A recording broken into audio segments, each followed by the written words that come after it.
happened to find a black walnut still in its husk, given the other shape of the shape of the other ones. I don't have high hopes for this, but we shall see. Again, these are round. The husk is round on these, and they're obviously jet black.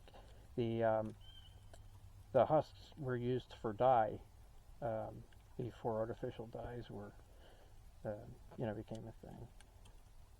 But again, I don't have very high hopes for this, but we shall see.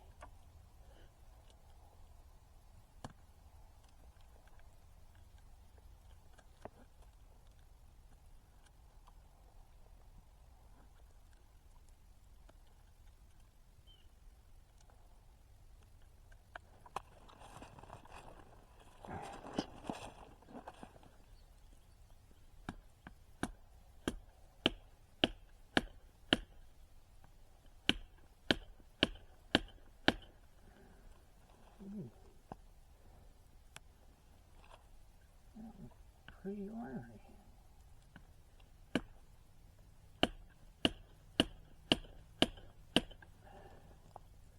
God damn. How hard this is to get into. Maybe it does have a nut in it.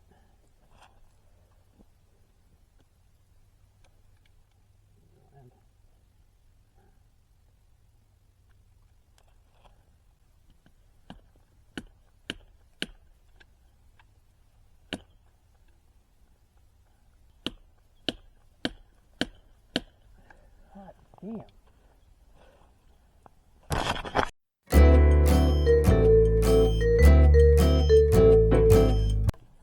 I'm going to try this with some heavier artillery here.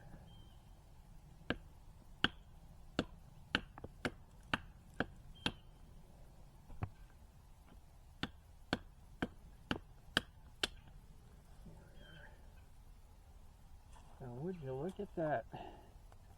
We got lucky. Nope.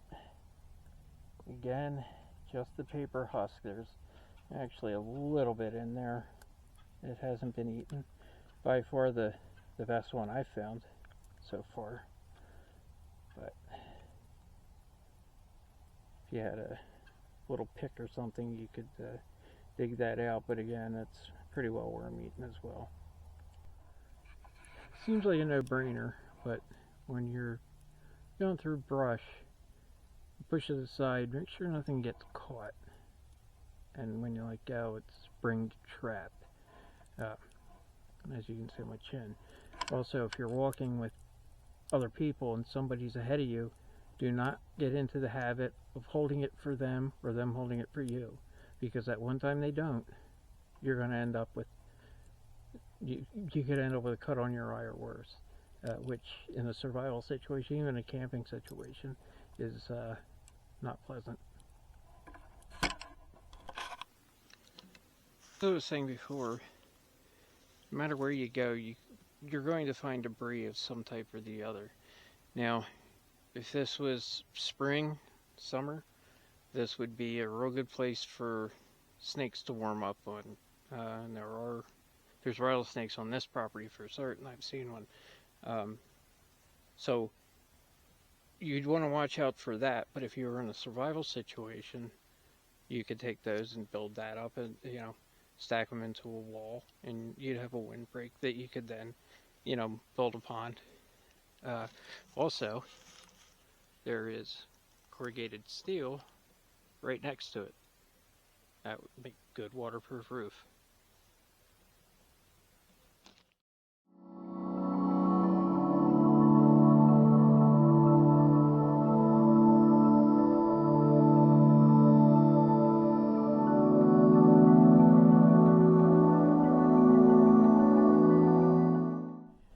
This is what is called a widowmaker.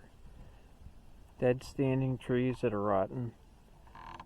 You don't want to make camp underneath them, obviously. You wouldn't want to make camp underneath this one because it's standing in water. But if you're out foraging and there's a good stiff breeze like there is today, there's a very good chance they'd come down as well. And you don't want to be anywhere near that. I was talking about the widowmakers. Here's a really prime example. That branch is broken off. See how it's thicker at the top than it is at the bottom? It came down like a javelin. Likely off of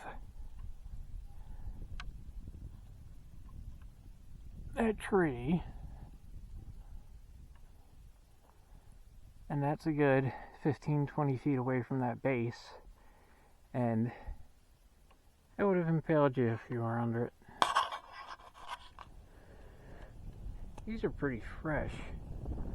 I saw a red-headed woodpecker the other day, and I heard another one knocking across the lake at the same time. I would imagine if you were that hard up, you could take this down and split the wood. There's obviously some grubs in there. If you need to know how much time you have before the sun goes down, you don't have a watch with you, you can use your hand as a rough estimate. You get to the bottom of the sun, and then get another hand width until you hit the horizon. This is 3 hand widths here. Each finger represents about 15 minutes. It is just about 3 here, so hour and a half, an hour, so 2 hours, 15-20 minutes. Something going down around 5:30. It's pretty close to accurate.